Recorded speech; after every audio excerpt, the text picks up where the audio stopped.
España tiene la oportunidad de dejar encarrilada su clasificación para los octavos de final del Mundial con un empate o una victoria ante Alemania. Una derrota, por lo contrario, convertiría la última jornada contra Japón en una final absoluta. En el vídeo de hoy veremos cómo juega la Alemania de Flick y analizaremos las posibles alineaciones de ambas selecciones.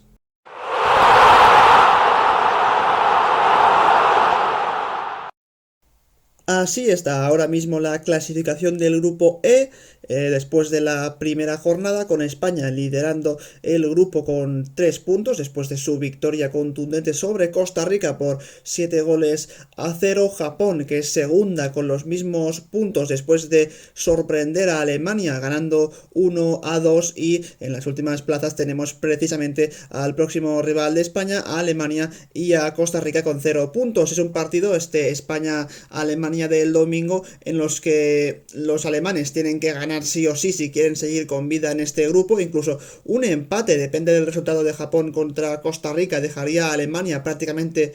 sin ninguna opción de pasar a los octavos de finales. Por eso que para España es un partido muy peligroso, porque es cierto que jugaron muy bien contra Costa Rica, con sensaciones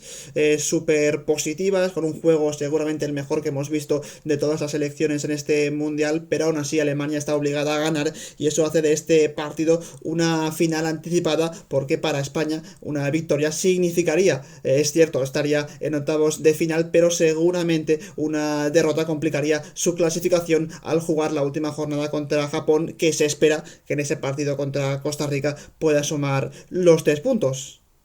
Dicho esto, vamos a ver ahora algunas de las claves de esta Alemania de Hansi Flick, que ante Japón jugó con un 4-2-3-1 sobre el papel, pero que después, como veremos, se convirtió más, al menos en la fase ofensiva, en salida de balón, en tres centrales, que eran Rüdiger, que era el futbolista que cerraba, y es que Alemania jugaba con una línea defensiva muy adelantada, prácticamente todos los hombres en campo rival, y por eso un futbolista como Rüdiger para cerrar, porque es el más rápido a campo abierto y puede corregir muy bien la posición, y de hecho en la primera parte y gran parte de la segunda estuvo francamente bien en esos duelos contra los delanteros de Japón. Después tenía a otros dos centrales acompañando esa línea de tres, que eran Slotterbeck por izquierda y Niklas Süle por derecha, por lo que ninguno de los dos realmente era un lateral como parecía sobre el dibujo, sino que ambos eran centrales que junto con Rüdiger formaban esa línea de tres en salida. Y después también había las ayudas constantes de un Kimmich, que como pivote participó mucho en todas las acciones de Alemania. Aquí le hemos marcado en un círculo, siempre intentando estar cerca de los centrales para recibir, por mucho que Japón intentase que no, y esta era una de las principales claves de Alemania, y es que Kimmich siempre es un poco el futbolista que inicia las acciones, que está cerquita de donde está la pelota para darle salida a su selección.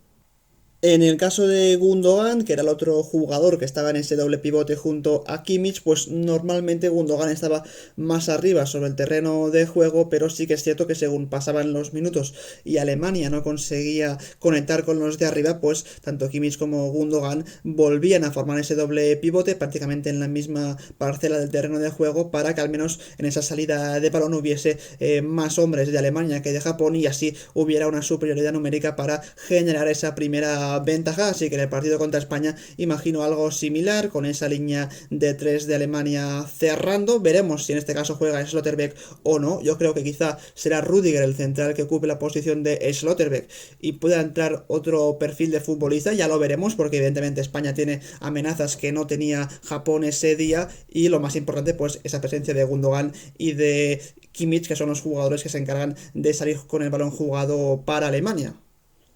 Y en esta imagen vemos a la perfección lo que quiere Hansi Flick de su Alemania, que sea una selección que tenga mucho tránsito por dentro, es decir, que acumule a varios futbolistas por el carril central, pero que a la vez pueda liberar también las bandas para la aparición de los carrileros. Lo primero que podemos destacar es, como siempre, la presencia de Kimmich y Gundogan cerca de la pelota, pero normalmente, como comentaba antes, Kimmich un poquito más retrasado que Gundogan, que aparece por delante de él en la imagen. Rüdiger no le vemos en esta acción, pero está ahí cerrando por si hay una contra de la selección japonesa. Y como decía,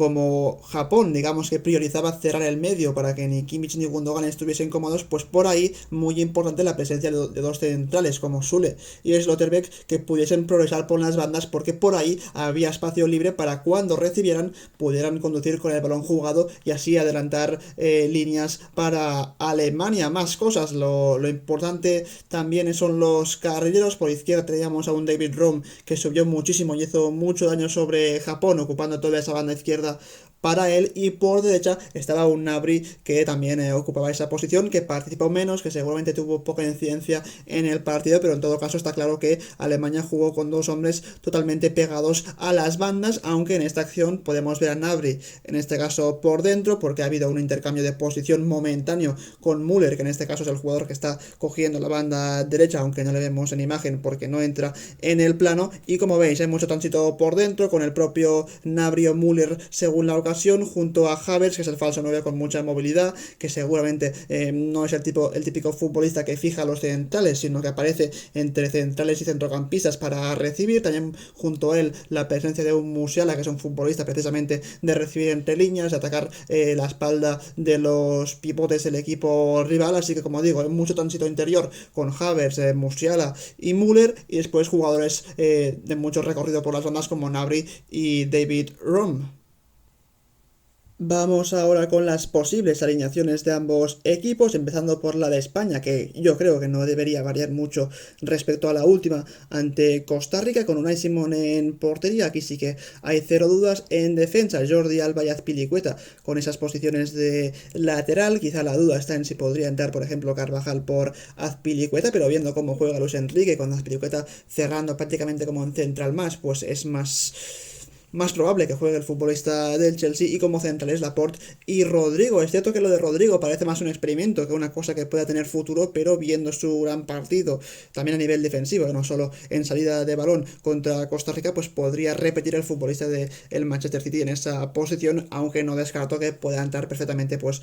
Pau Torres para jugar al lado de Aymeric Laporte en el centro del campo. Inamovibles Busquets, Pedri y Gavi. Aquí sí que creo que es totalmente obvio que estos tres van a ser los titulares, si no hay sorpresas de última hora. Y arriba, en la línea de tres atacantes, Olmo jugaría por izquierda, Ferran por derecha, aunque es cierto que tanto Olmo como Ferran se intercambian constantemente la posición y pueden jugar en cualquiera de los dos costados. Y en punta de ataque, aquí sí que he puesto la novedad de la entrada de Morata. Es cierto que me encantó el partido de Marco Asensio en ese rol que era más un interior que no un falso 9 o un 9, sino que se juntaba mucho con Gavi, con Olmo, con Ferran. Muy buen partido de Asensio el otro día, pero ante Alemania, que es una selección que, como os he comentado, deja mucho espacio a su espalda y defiende bastante adelante. Ahí quizá un futbolista que va mucho mejor al espacio y que se desmarca mejor, como es Morata, pues podría jugar por delante de Asensio. Así que esta es un poco mi apuesta, Morata por delante del futbolista del Real Madrid.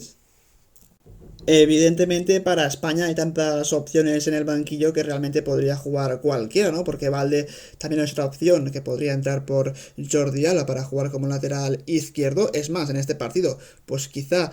por la exigencia defensiva, pues Valde podría ser mejor opción que la de Jordi Alba, así que veremos cuál de los dos juega, aunque creo que Luis Enrique sigue confiando bastante en Jordi Alba. Hemos comentado la posible entrada tanto de Carvajal como de Pau Torres por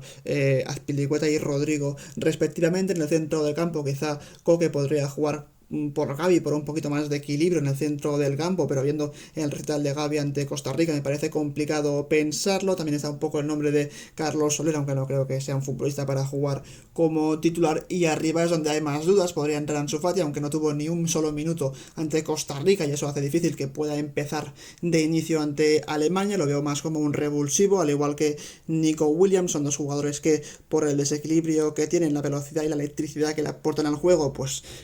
suelen rendir mejor desde el banquillo. Y como digo, la duda más importante de este equipo es si jugará Morata o Asensio en punta de ataque para España. Yo he apostado por Morata por esos espacios que deja detrás de su línea defensiva la selección de Alemania.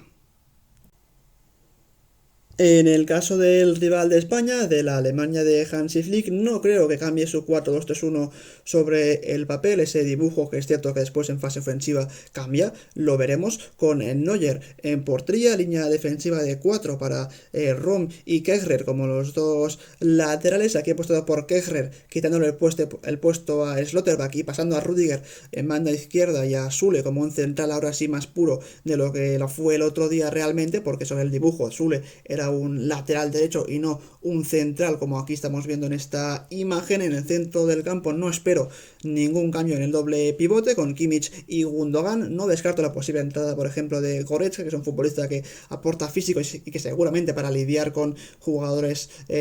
con interiores de España como Gavi o Pedri, pues pueda funcionar mejor, pero creo que la calidad de Gundogan es necesaria en esta Alemania, así que veremos qué decide Flick en este asunto. Por delante de ese doble pivote, una línea de tres con Musiala repitiendo en esa posición de media punta, de jugador que juega por detrás del 9, con Gnabry en un costado, con Sané en el otro. Dejo fuera a un Müller que quizá en este partido le puede costar más contra España que no a un Sané, que seguramente es un perfil de futbolista más explosivo, con más desequilibrio y que jugando por dentro también tiene su peligro, y un Havertz que jugaría como falso 9 del equipo, por lo que es una alineación con muchísima movilidad de tres cuartos de campo hacia arriba, por supuesto con calidad, con jugadores más de talento que no de físico, es cierto, pero que aún así una selección muy peligrosa para una España que deberá obviamente pues saber que es un rival muy diferente al que tuvo en Costa Rica. Y si nada cambia, la disposición de los jugadores de Alemania sobre el terreno de juego para enfrentarse a España, al menos en fase de ataque, sería esta, con Sule cerrando como el último central, aunque podría ser también Rudiger, veremos cuál de los dos es, pero uno de ellos va a ser el que cierre cualquier tipo de contra de España, con Rudiger y Kehrer siendo los centrales de los costados, que tienen esa capacidad de progresar, mientras Gundogan y Kimmich estén muy cerrados por los hombres de España. Por las bandas, jugadores de mucho recorrido, Rome por izquierda, ya lo demostró ante Japón, y Gnabry por banda derecha, bastante desapercibido el otro día. Veremos si contra Jordi Alba pues tiene alguna oportunidad de desbordar por ese costado, y lo más interesante es que Sané, Havertz y Musiala jugarán los tres muy juntos entre sí, algo que a veces puede ser perjudicial para su equipo porque hay pocos espacios, porque seguramente no existe un extremo puro que pueda desequilibrar, pero en todo caso tres futbolistas que se mueven muy bien, con mucha movilidad, mucho talento para jugar en pocos toques, así que realmente un ataque muy peligroso sin la presencia de Müller, es cierto, pero con la entrada de un Sané que te ofrece esa buena conducción por dentro que puede romper líneas y perjudicar al rival. Así que hasta aquí la previa de este Alemania-España del domingo, un auténtico partidazo que seguramente puede definir